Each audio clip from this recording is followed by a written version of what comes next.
أعوذ بالله من الشيطان الرجيم.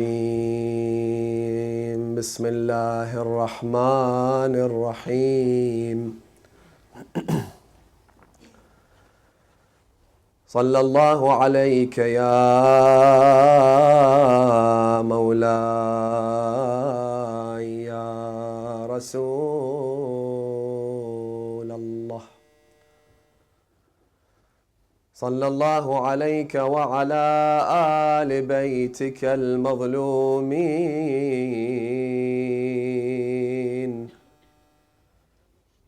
الغرر الميامين.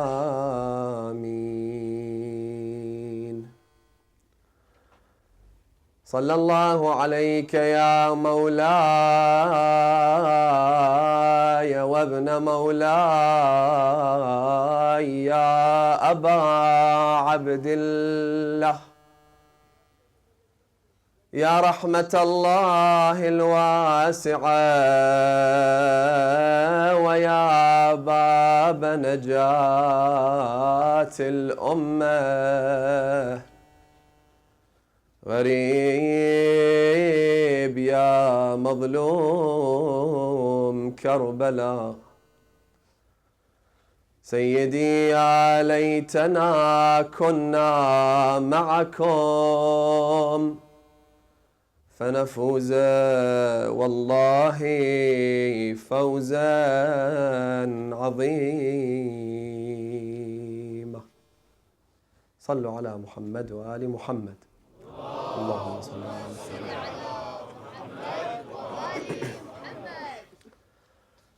Just a few hours ago, I was watching a live feed from the holy city of Karbala.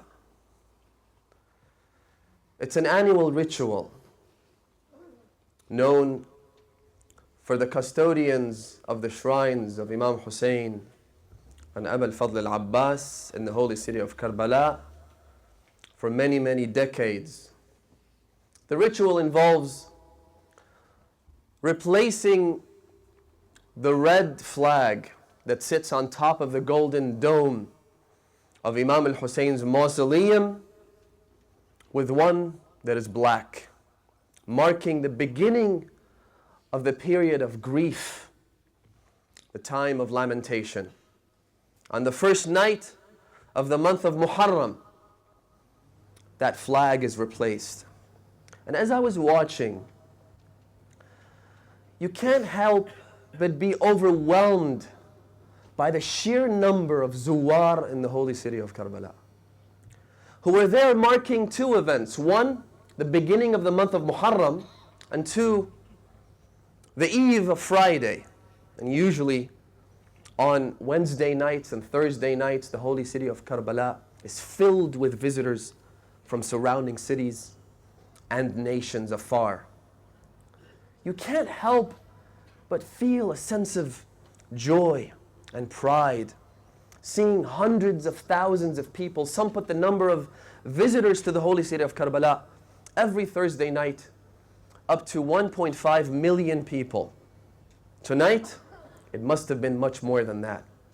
Each one filling the mausoleum of Imam Hussein, raising their hands high up in the sky, calling out, Labbayka ya Hussein, here I am, O Hussein, answering your call, at your service. It's a majestic scene. It's absolutely beautiful. And just seeing that makes you yearn to go to Karbala. You feel a sense of longing to join them, to join the Zuwar in performing the visitation of the master of martyrs, Sayyid al-Shuhada, Khayr al-Shuhada, according to some narrations. And one tradition actually says that if you love something, ma khaliya, no place is vacant of those who love to be there. Meaning that if you love to be in Imam Hussein's shrine tonight, performing his visitation, honoring him, sending your salutations to him, Allah subhanahu wa ta'ala will count you as one who was there tonight. At the same time that I couldn't help but feel overwhelmed by the number of zuwar there, the one thought that crossed my mind was this. What we see in Karbala, the thousands and thousands of people who perform the ziyarah, is nothing but the tip of the iceberg.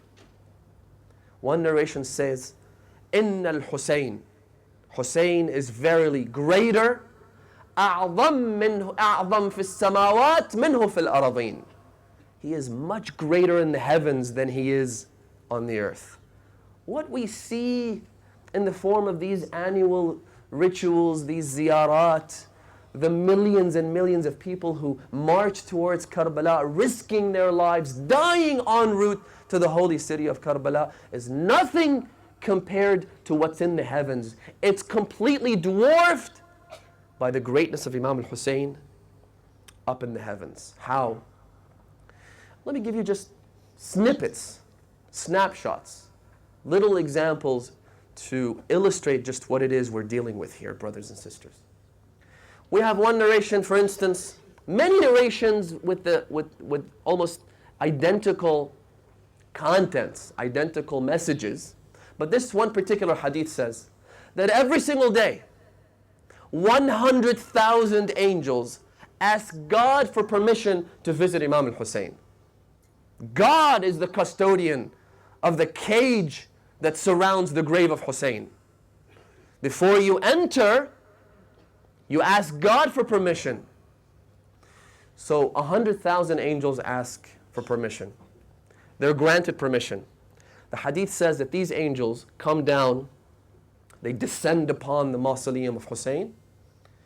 When they do, they come in the form that's difficult to describe, but I guess you could picture it in your head. شُعْثٌ غُبْرٌ يَبْكُونَ وَيَنُوحُونَ الْحُسَيْنِ. They're filled with dust from head to toe. They're beating their heads, lamenting Aba Abdullah al-Hussein. They're crying, they're sobbing. Because these are angels. They know who Hussein is. And they know what he's been through. They know how he was killed. They know the tragedies that he had to endure.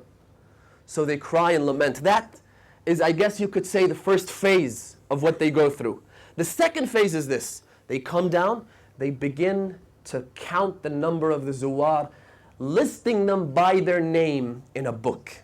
يَكْتُبُونَ أَسْمَاءَ زُوَّارَ الْحُسَيْنِ. They write their names down. After that, the hadith says, وَيَسِمُونَهُمْ. Sima in Arabic is roughly translated as a sign. So what this hadith means is that they mark the zuwar of Imam Hussein. How do they mark them? يَسِمُونَهُمْ يَسِمُونَ وُجُوهَهُمْ بِوَسْمَةٍ مِّن نُورِ عَرْشِ اللَّهِ. This ziyarah, this hadith, is narrated in Kamil al-Ziyarat. Kamil al-Ziyarat, brothers and sisters, pay close attention, is one of the most authentic collections of hadith about the merits and rewards of the visitation of Imam al-Hussein, but it also includes many ahadith about the status of Imam al-Hussein, the greatness of Imam al-Hussein, the rewards of those who mourn Imam al-Hussein. It has been translated into English. If you'd like to get an idea about Imam al-Hussein and his greatness in the eyes of Allah subhanahu wa ta'ala, read this book. It's available in PDF format, I believe, online as well. Kamil al-Ziyarat by Ibn Quluwayh. The hadith says that these angels mark the faces of the zuwar of Imam al-Hussein. They write, they inscribe something across their foreheads.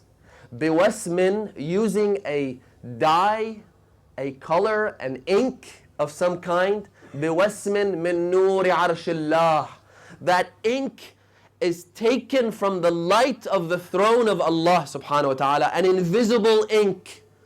They write across their foreheads, هذا زائر قبر خير الشهداء ابن خير الأنبياء. This is a man or a woman who visited the grave of the greatest martyrs, the grandson of the greatest prophets, Muhammad sallallahu alayhi wa alayhi.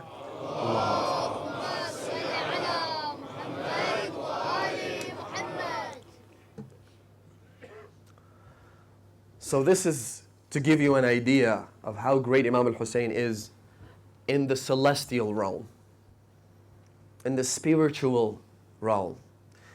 Ayatollah Sheikh Wahid Khurasani once, in his regular class in Qom, he is the highest ranking teacher in the Islamic seminary in the holy city of Qom, who teaches over 1,000 mujtahids. He went on the mimbar and he mentioned a dream he'd had either the night before or before that, I can't remember. He said that I saw a man, a scholar by the name of Akhund Khurasani.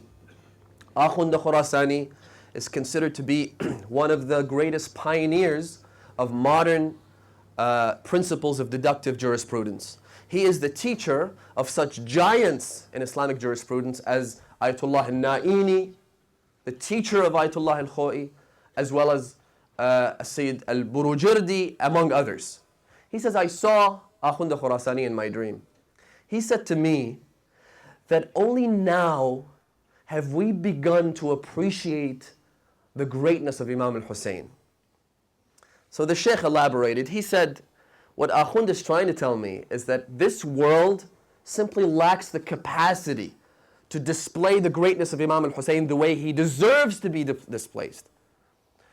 This world isn't big enough to appreciate and understand and fathom the greatness of Imam al-Hussein. So now that I'm dead, now that I've crossed over into Alam al-Akhirah, now we're beginning to see how great Imam al-Hussein is. So then Shaykh Wahid al-Khurasani commented on the dream. He said, I said to myself, even now you can't appreciate the greatness of Imam al-Hussein. Why? Because you're only in the Alam al-Barzakh. You're only in the passageway that connects this world with the hereafter. You haven't crossed fully into the hereafter, which is a realm with no limitations. It's a world with no boundaries. It is so big, it is so great that Allah subhanahu wa ta'ala has designated that world for the purpose of building such places as paradise and the fires of hell, the inferno. Moving on, this is Imam al-Hussein. Once somebody said to me, you're from Karbala, you're blessed, you get to visit Imam al-Hussein often and so forth. I said to him, I'm a Za'ir of Hussein. You're labeling me as a Za'ir of Hussein? Let me tell you a thing or two about the Zuwar of Hussein. The angels are Zuwar al-Hussein. One hadith says that the 100,000 angels that get to descend upon the mausoleum of the Imam to visit him every day, those angels will never get the chance to visit him again because there are other angels who want to come down and visit. Angels. And one hadith says that these angels, when they go back to the heavens, the damsels, Hurul Ain, those who inhabit paradise, will be waiting for them at the gates to paradise, waiting for them, and the souvenir, the hadith says, the souvenir that these angels bring back is the dust of the earth of Karbala. Those are what the angels choose to bring back to paradise so that the damsels could use that dust, could use the dirt of Karbala, the soil of Karbala, as their mascara, beautifying themselves. And these are damsels, these are Hurul Ain, with the soil of Karbala. Let me tell you a thing or two about the Zuwar of Hussein. Every Thursday night, 124,000 prophets of God, messengers of His divine revelation, asked God for permission to visit Imam al-Hussein.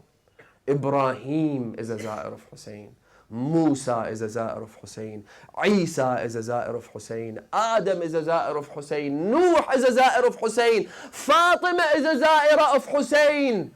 Al-Hasan is a Za'ir of Hussein. Ali is a Za'ir of Hussein. Rasulullah is a Za'ir of Hussein. We have one hadith, brothers and sisters, that says, Inna Allah yazuru al-Hussein. God Himself visits Hussein. محمد وآل محمد صلوات.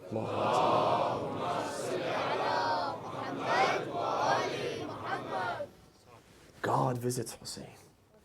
I can't even begin to scratch the surface on the meaning, on the very profound meaning of this hadith. Someone said, well, how could God doesn't have a physical body? He doesn't go, he doesn't come, he doesn't visit. I said Allah subhanahu wa ta'ala, وَجَاءَ رَبُّكَ وَالْمَلَكُ صَفًّا صَفًّا. God, your Lord comes. That doesn't mean that God physically moves from point A to point B. God, we know, is beyond the limitations of physics. Allah subhanahu wa ta'ala doesn't move. He doesn't rise. He doesn't descend. He doesn't ascend. These are qualities of the creatures of God, of the creations of God. But Allah subhanahu wa ta'ala, His command comes. His authority is established. And by that we could use the term جَاءَ رَبُّكَ. يَأْتِي رَبُّكَ. One other verse says, your Lord comes. أَوْ تَأْتِيَ بَعْضُ آيَاتِ رَبِّكَ. Or some signs of your Lord comes. When? On the day the 12th Imam rises. The hadith interprets this verse as saying that some of the signs of your Lord is the 12th Imam. He represents some of the signs of God. So Allah subhanahu wa ta'ala can come.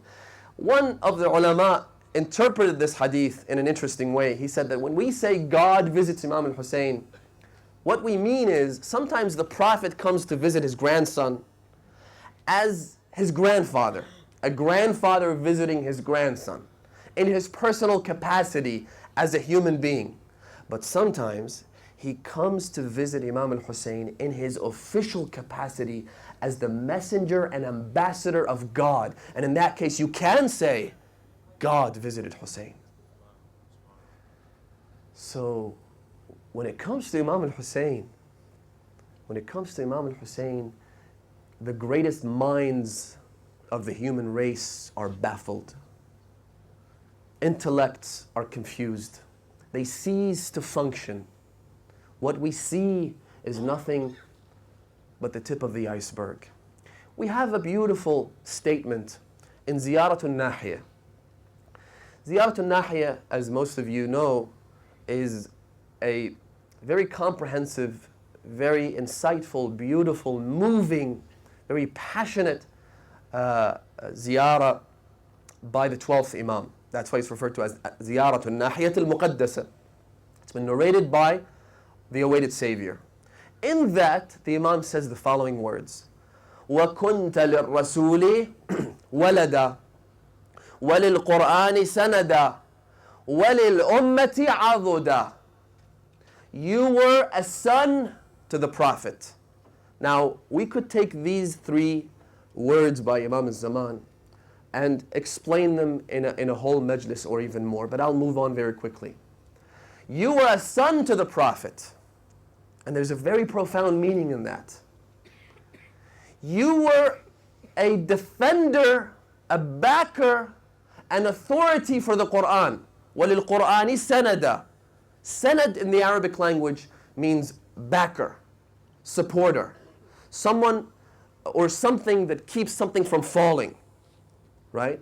It also means authority. It also refers to the title deed of a building, a house. So something that gives authority and legitimacy to something else is called sanad. Imam al-Zaman refers to Imam al-Hussein as a sanad for the Quran. Again, we could talk for hours about this, but the Quran is the backer and the authority of the Prophet. The Quran itself is what backs the Prophet's message and prophethood.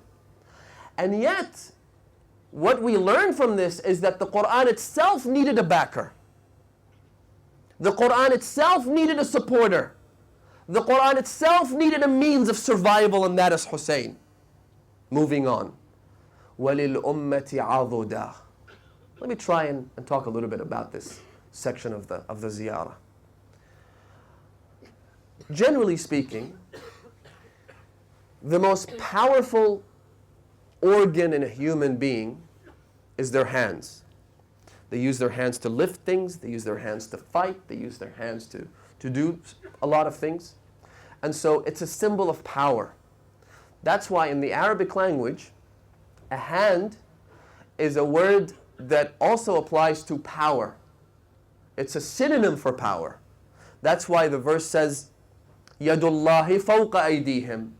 The hand of God is above their hands. That obviously doesn't refer to a physical hand, because it doesn't make any sense to have somebody's hand over other hands. What it means is, quite obviously, is that God's power is superior to their power. God's authority is superior to their authority.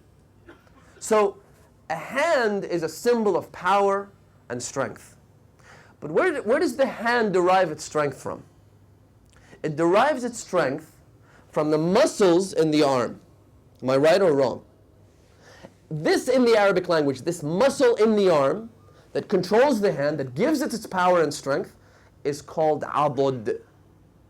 Imam al-Zaman in Ziyarat al-Nahiya says, وَكُنْتَ لِلرَّسُولِ وَلَدًا وَلِلْقُرْآنِ سَنَدًا وَلِلْأُمَّةِ عَضُدًا. You were to the Ummah, to Muslims, to Islam, as the muscle of the arm is to the human body. What does that mean? It means that without Hussein, this religion would be a cripple. Without Hussein, this religion would have no power, no strength, no ability to stand upright. Without Hussein, this religion would be devoid of its true meaning. Some people look at the lives of certain maraja, for instance, and see these maraja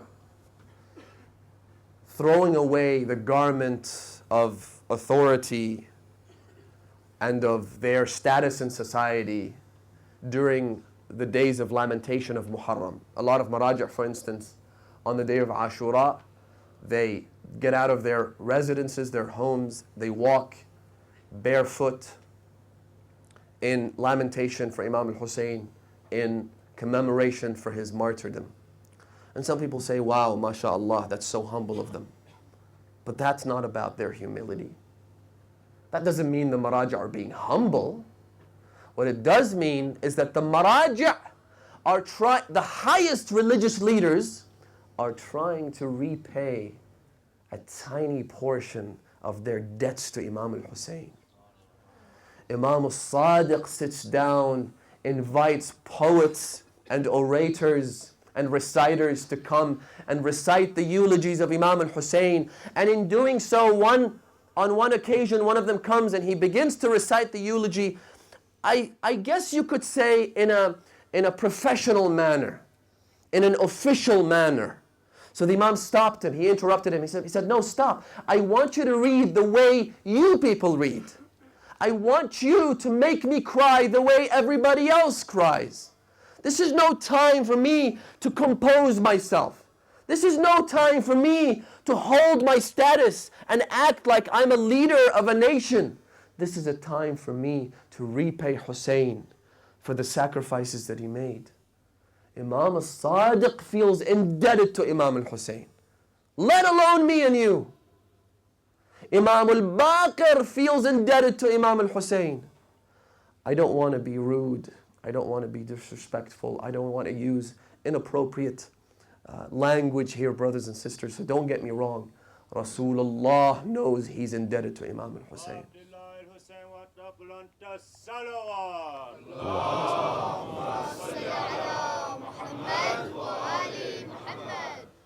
Imam Ali knows he's indebted to Imam al-Hussein. They know that.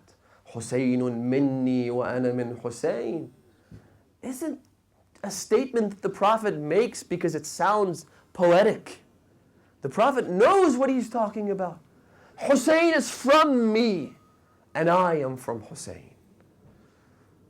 As-Suyuti, if I'm not mistaken, a famous scholar, admired by the Sunni school of thought, he's written a book called Fada'il Umar ibn al-Khattab, the virtues and the merits of Umar ibn al-Khattab. In it, he's collected narrations that have been concocted and attributed to Rasulullah sallallahu alayhi wa sallam, lies that have been attributed to the Messenger of God, one of which is this, Umar minni wa ana min Umar. Umar is from me. We might be able to somehow interpret that and say, well, you know, he read the testimony of faith, he became a Muslim, And as a Muslim, he subscribes to the nation of the Prophet. So, maybe you could say that, Omar is from me, meaning that he's, one of my guys. But I am from Omar? How do you explain that? Husayn minni wa ana min Husayn sits quite comfortably in the human intellect. It makes perfect sense. It makes perfect sense. Wa ana min Husayn. Some people have said, ana min Husayn could only mean that the Prophet knows the survival of his remembrance, the survival of his religion, the survival of his message is indebted to none other than the sacrifice of Hussein. I am from Hussein. Islam is from Hussein. Knowing God, I won't say God obviously, but the knowledge of God, the gnosis of God is from Hussein. Had it not been for him, there would be no knowledge of God. Everybody would be a miniature example of Yazid ibn Muawiyah. The whole world, I once actually discussed this with a group of people in Washington, D.C., who held a Q&A session, and they said, how is it that Imam al-Hussein was victorious? Explain to us. Imam al-Hussein got killed. We all know that. He was martyred. His camp was completely and literally crushed. Nothing remained except for small chunks of meat. That's the only thing that was left on the afternoon of Ashura. His women and children were paraded like slaves in the cities of Kufa and Sham. Nothing remained. So now he has a few followers and lovers who go to his shrine. But how do you explain the victory of Hussein? You keep talking about the victory of Hussein.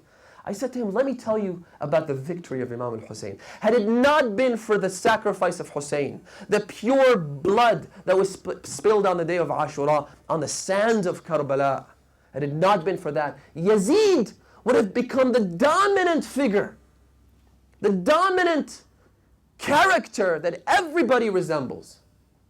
We have a hadith that says, "An-nas ashbah ila mulukihim minhum ila abaihim." People resemble their kings, their political leaders, more so than their own parents. Why? Because when you have the person sitting at the helm, so the person who holds the keys to the nation's top secrets and military and treasury and everything, when that person is immoral, when that person is not only immoral, but represents the epitome of immorality, a degenerate, self-indulgent animal that claimed to be the successor to the Prophet, sitting on the pulpit of Rasulullah, beating the lips and the teeth of Abu Abdullah al-Hussein with a scepter, pouring wine, La hawla wa la quwwata illa billah, singing his forefathers' praises, talking about how the idolaters of Quraysh have now defeated this so-called messenger with his fake message. Had Yazid remained at the helm, brothers and sisters, this is not me saying this. There are Sunni scholars like Imam Muhammad Abdu, the head of the Al-Azhar University, the most distinguished religious establishment for the Sunni world, who says that had Yazid remained in power, had the Umayyads remained in power, had Banu Marwan remained in power, Islam would have been obliterated as we know it. And had Islam been obliterated, we all know the influence of Islam and Islamic scholars and Islamic literature and scripture on Western enlightenment. Had Islam been epitomized in Yazid ibn Muawiyah, you could imagine how the course of history would have changed.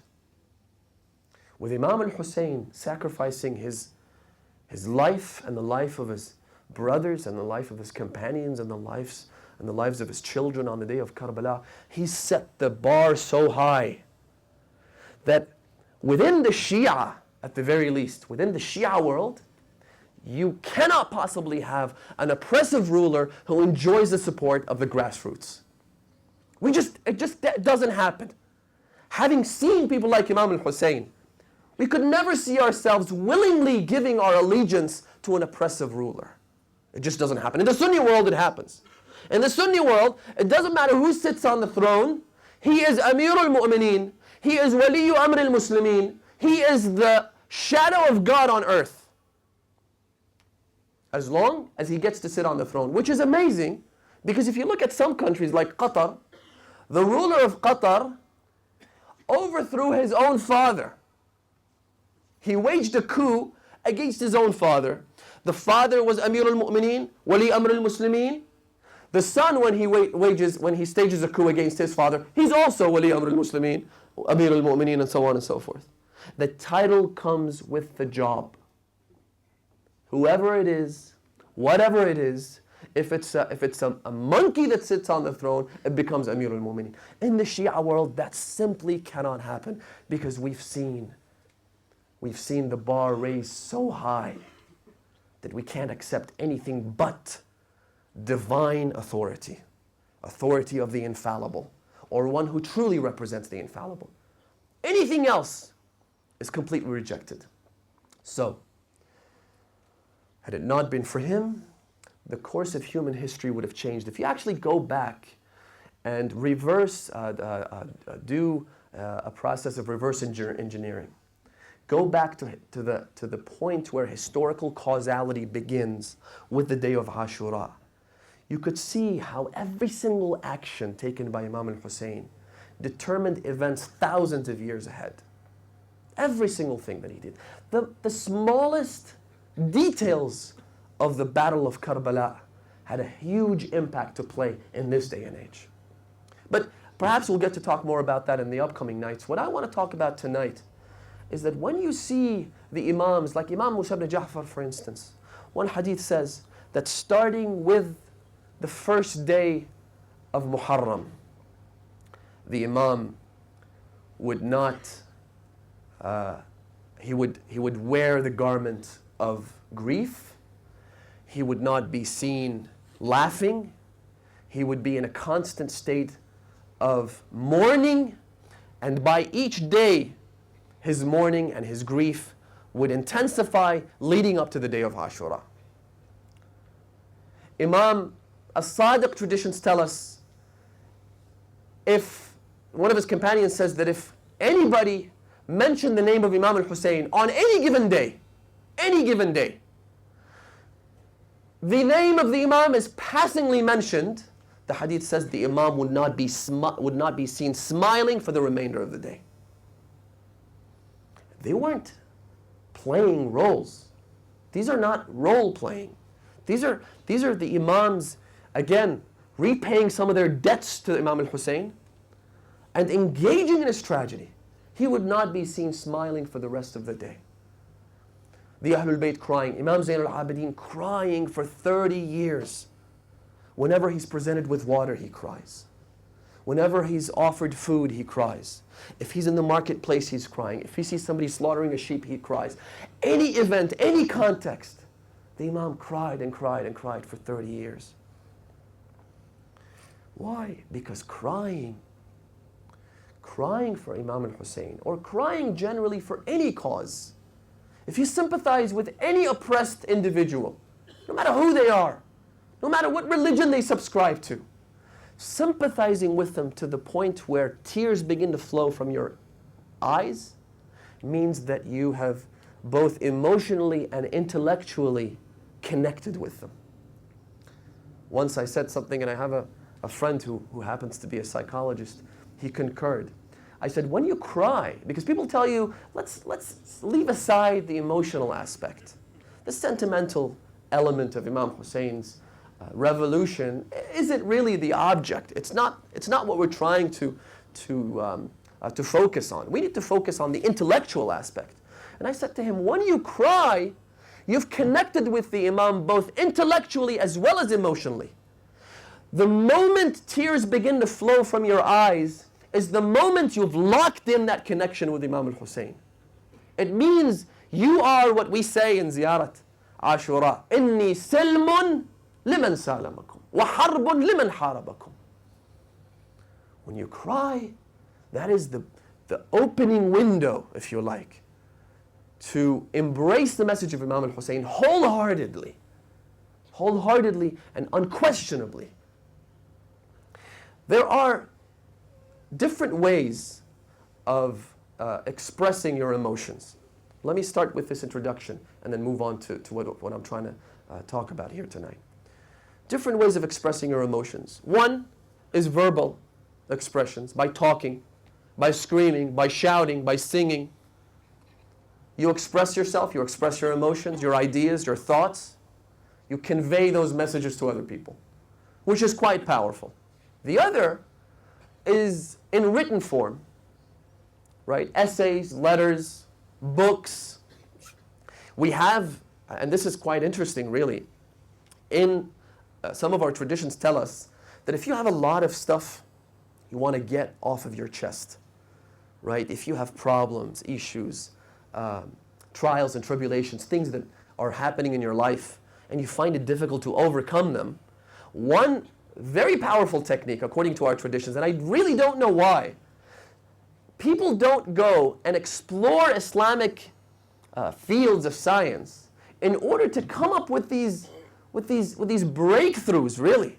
There was a time when Muslim scholars and scientists would go and explore Islamic literature, going to the very source to try and understand how the world functions, try and come up with formulae and equations in mathematics and chemistry and physics and so forth, but not anymore. I really don't know why. And I'm not saying people should go to the Hawza only to better themselves and improve their spiritualities and get closer to Allah subhanahu wa ta'ala, though of course that is the ultimate objective.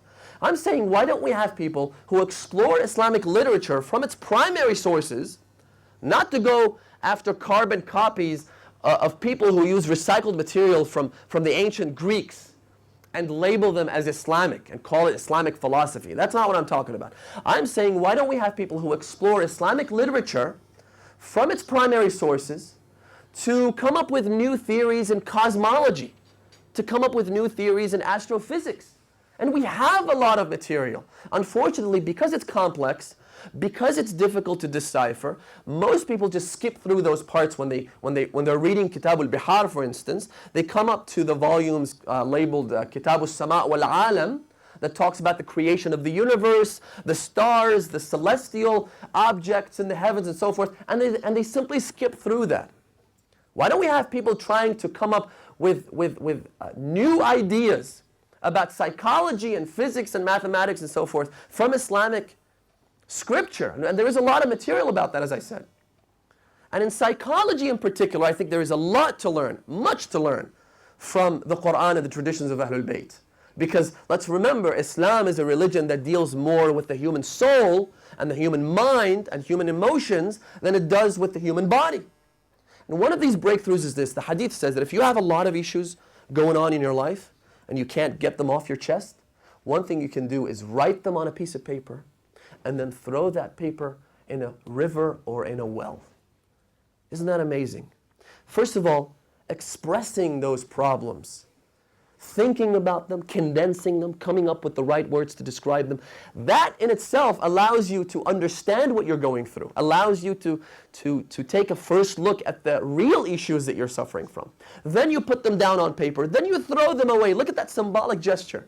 You throw the piece of paper in a river and you ask God to help you overcome those issues. Absolutely beautiful. So that's one of the ways of expressing your emotions. The third is body language, facial expressions. Haven't you ever noticed when someone comes, a friend, a family member, a colleague, and you look at them and say, your eyes tell me something's wrong. Now, they look exactly the same as they did yesterday. But you know, there's something that facial expressions can communicate non-verbally. Or you'd say to them, you're glowing today, you look really happy. And it's these subtle changes in the facial muscles that allow you to basically take in so much information from really nothing. But by far, one of the most powerful means of communicating the deepest sentiments, fears, emotions, is tears. Isn't it amazing?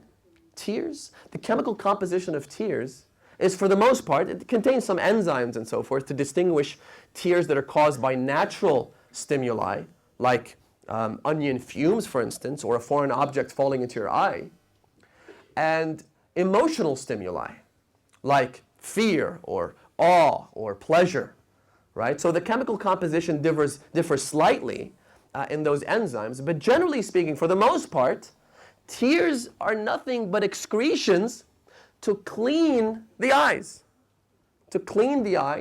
and keep them in a constant state of rejuvenation. So all you have really is water and salt. Isn't it amazing that a little bit of water and salt coming out of your eye can communicate the most powerful emotions?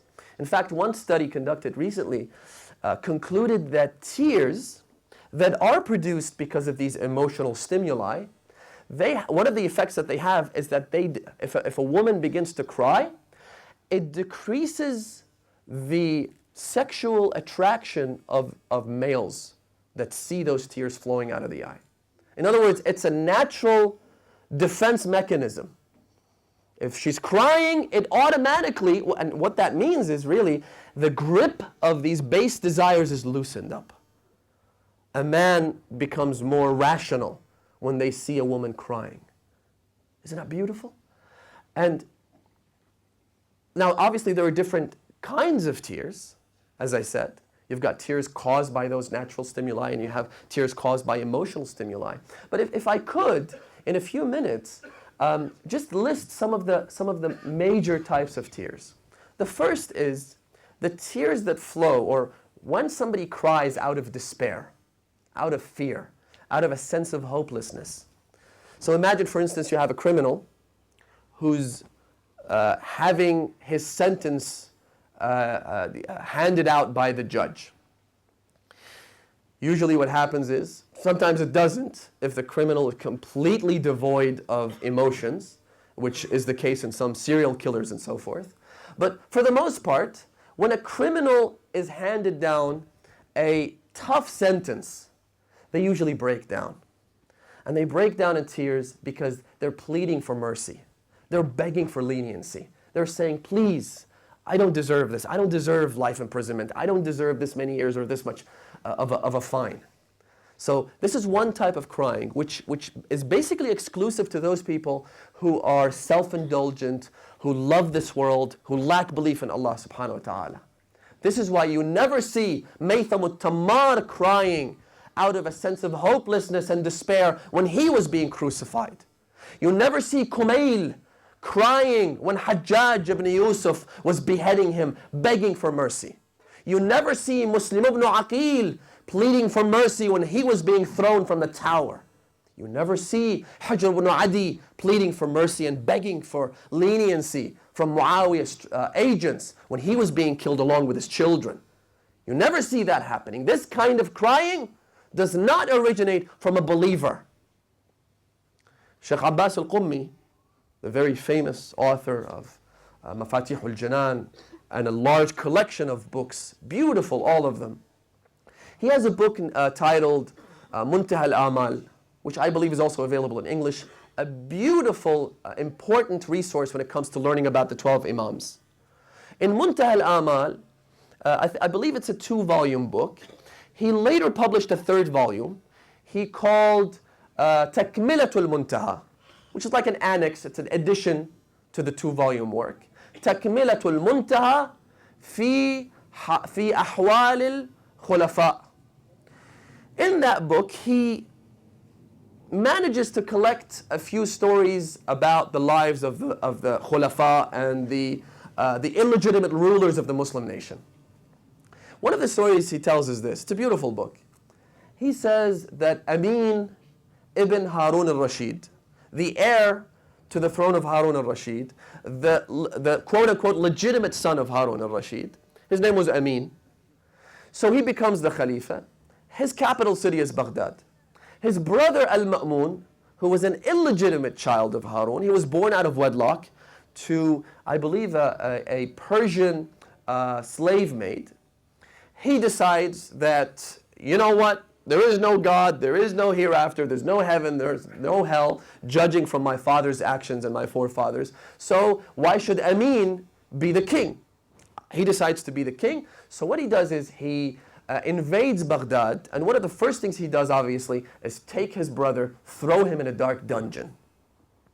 Sheikh Abbas al-Qummi narrates that when Amin was, and Amin obviously, he was actually one of those self-indulgent, self-absorbed playboys. The only thing he knew in life was pleasure and women. So when reckoning came, when he was thrown in the dungeon, he was absolutely in despair. He was begging, he was pleading, he was crying nonstop like a baby. So he says that they threw him in that dungeon, which was very dark, and he was blindfolded. After a while, he managed to pull the blindfold off of his face, and it took him a while to realize that there was someone imprisoned with him in that same cell. So he said to him, "Who are you?" He said, "I am Ahmed al-Salam." My name is Ahmed al-Salam. Ahmed al-Salam was one of the close aides of Amin, so he knew him. Ahmed al-Salam reports that when Amin realized who I was, he started crying so much so that his entire body was convulsing. Imagine. And he'd say to me, "Are they going to kill me? Are they going to kill me? Please tell me, are they going to kill me?" And I'd say to him, "No, they'd never kill you, because you're the brother of the Khalifa, you're the son of Harun. I don't think they're going to lay a hand on you. I'm the one who's in danger. Nobody cares about me."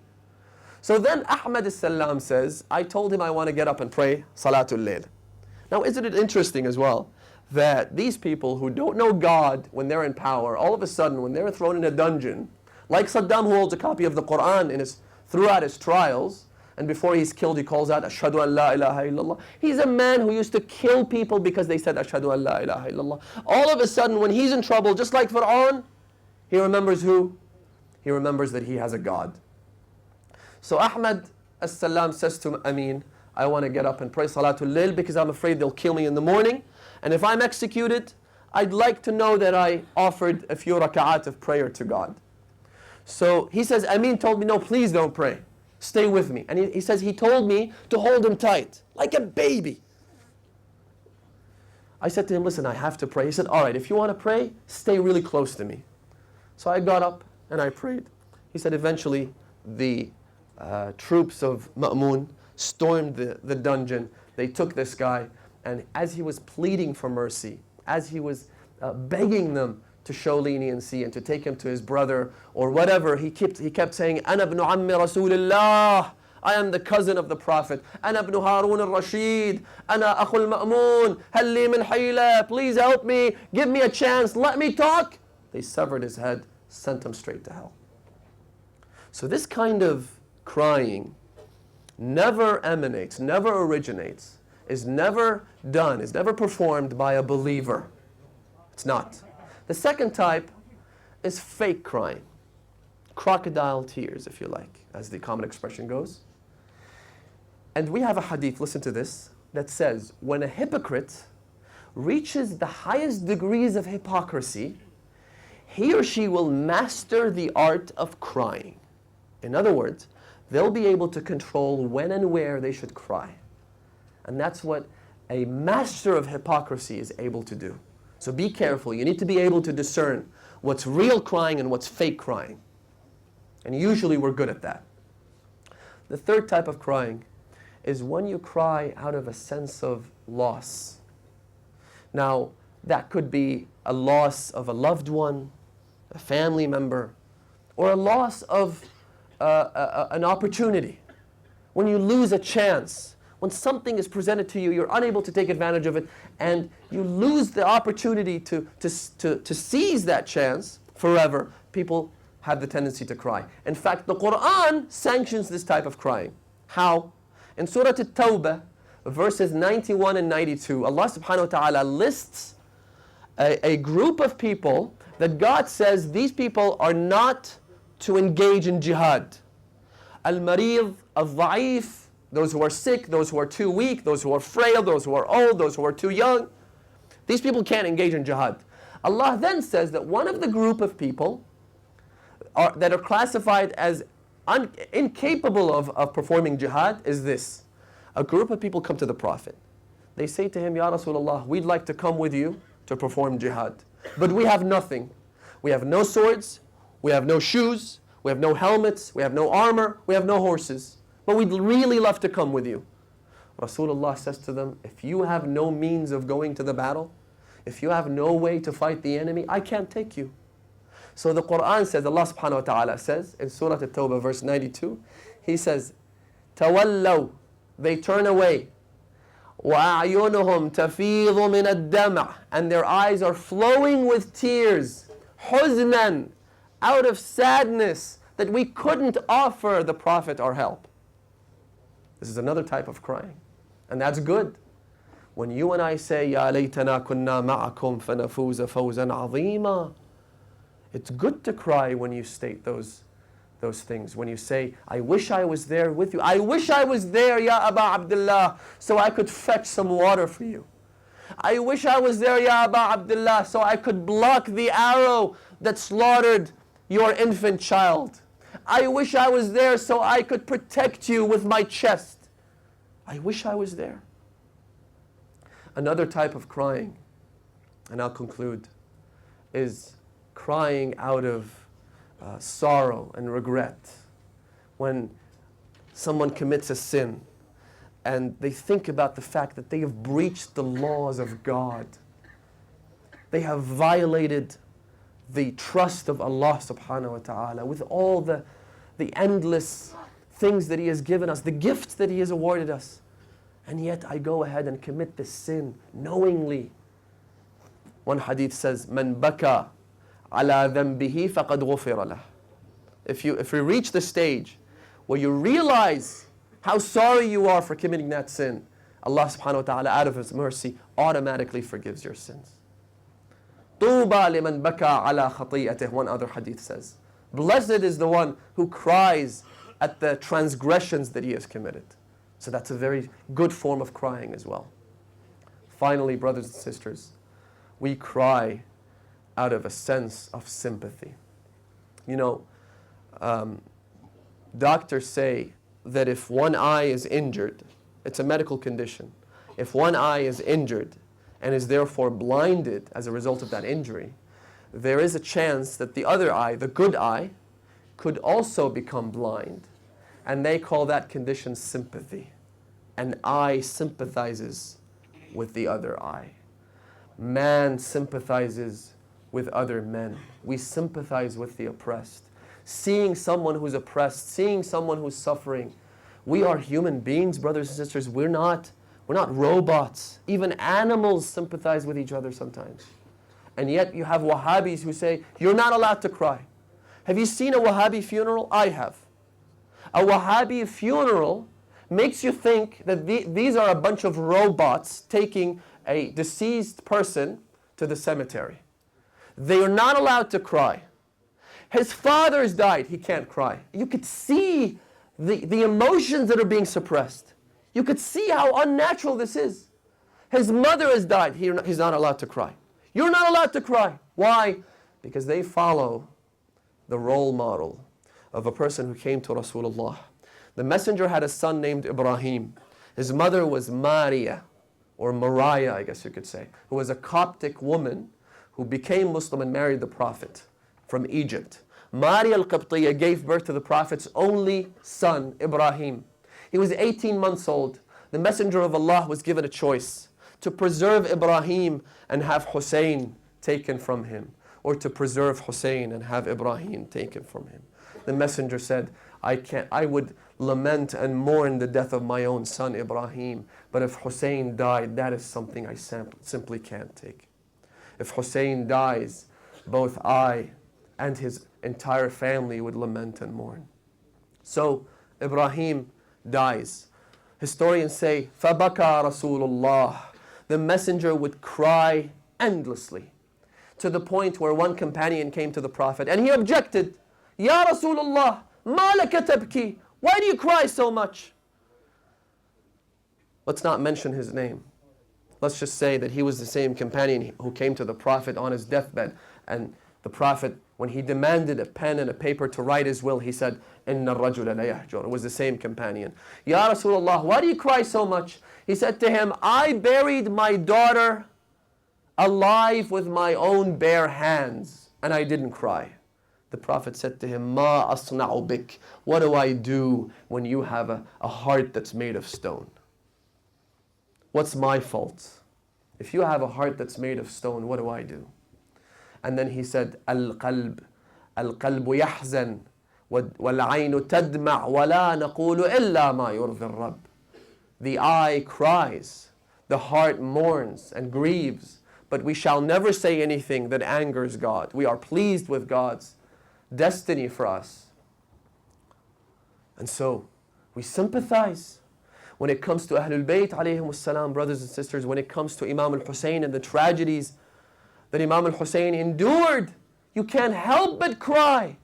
When you hear what the Imam had to go through on the day of Ashura, when you hear what happened to Ali al-Akbar, when you hear what happened to Abbas, when you hear what happened to Qasim, when you hear what happened to Habib, and when you hear what happened to Ali al-Asghar, we cry because we are human beings that sympathize, number one.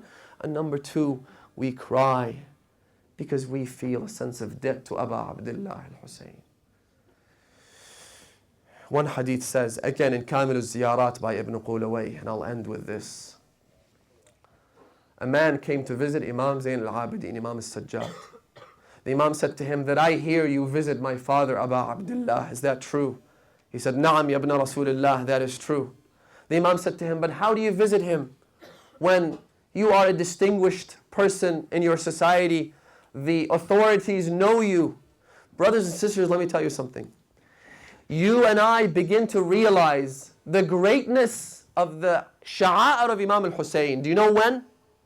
When we realize how much the enemy wants to take them away from us. When we see just how many successive tyrants have come and gone and tried to deprive us of the remembrance of Imam al-Hussein. When we see what Banu Marwan did, when we see what Banu Umayyah did, how they deprived people of even the remembrance of Hussein, the mentioning of Hussein, the crying of Hussein was banned. Only in the time of Imam al-Sadiq did people get the chance to begin to mourn Imam al-Hussein officially. When we see what they did to the Ahlulbayt, Al-Mutawakkil al-Abbasi, may Allah curse him forever. We all know what he did to the shrine of Imam al-Hussein. We all know what he did. How he taxed the visitors of Aba Abdullah by cutting their hands off. One person goes to visit Imam al-Hussein.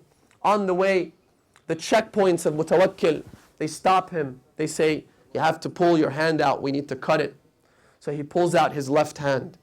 They say to him, no, usually we cut the right hand. So he shows his right hand. He says, you took the right hand last year. When we realize what Mutawakkil did, do we then begin to understand how important these mournings and lamentations and commemorations really are? Al-Mutawakkil al-Abbasi, who by the way, is praised by Muhyiddin ibn al-Arabi. Muhyiddin ibn al-Arabi, the famous Sufi, Gnostic, call him whatever you want, in his book says Al-Mutawakkil al-Abbasi was a true servant of God. May Allah curse Al-Mutawakkil, and may Allah curse anyone who praises Al-Mutawakkil al-Abbasi. Which is why the ulama last year issued fatwas against him.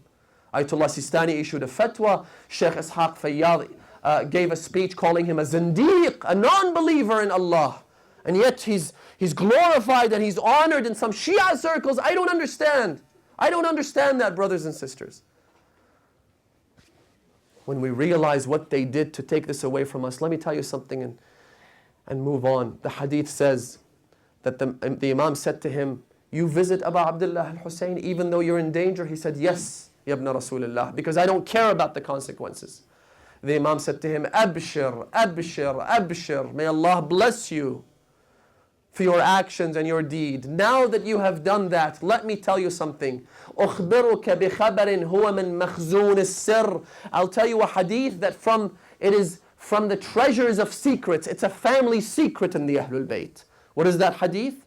The Imam says to him that on the day of Ashura, when I saw my father and I saw my brothers and I saw his companions and my nephews, مجزرين كالأضاحي on the plains of Karbala, like animals slaughtered on the plains of Karbala, when I saw that, كادت تخرج روحي, I almost died on that day. So my aunt Zainab saw me. She said to me, يا بقية الأولين وَيَا ثُمَالَةَ الْآخِرِينَ. You are the only remnant of this family. You're the only member, the only surviving member of the Ahlulbayt. What are you doing to yourself?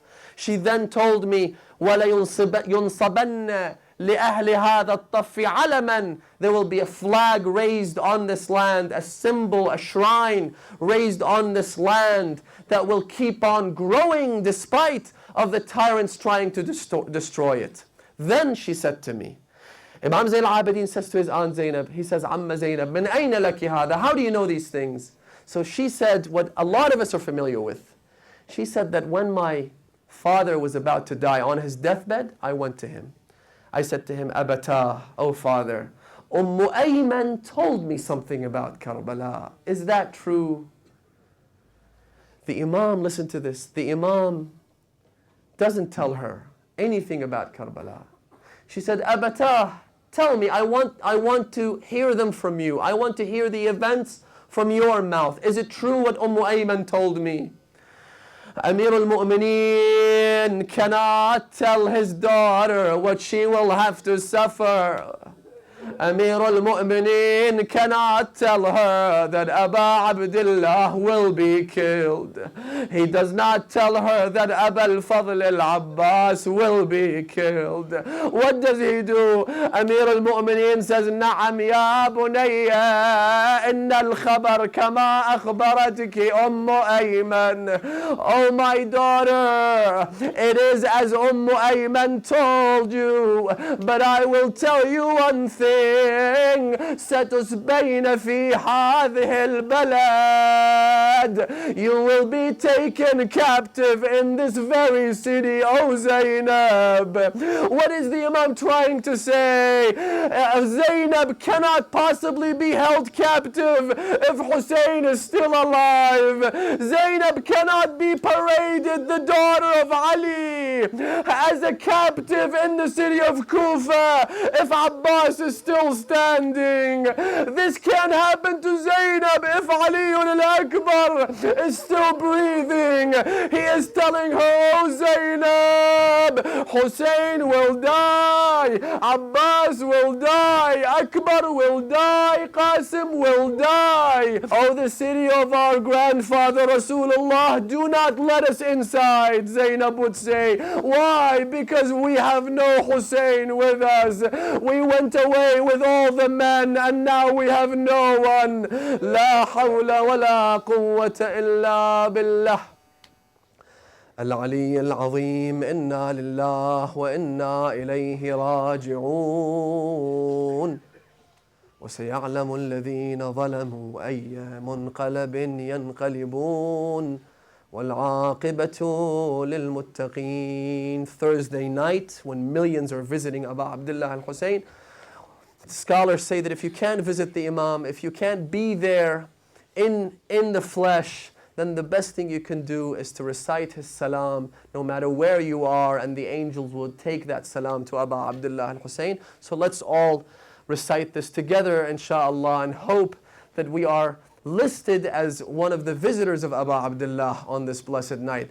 Assalamu alayka ya Abu Abdullah وعلى الأرواح التي حلت بفنائك عليك مني سلام الله أبدا ما بقيت وبقي الليل والنهار ولا جعله الله آخر العهد مني لزيارتك. السلام على الحسين وعلى علي بن الحسين وعلى أولاد الحسين وعلى أصحاب الحسين ورحمة الله وبركاته. صلوات.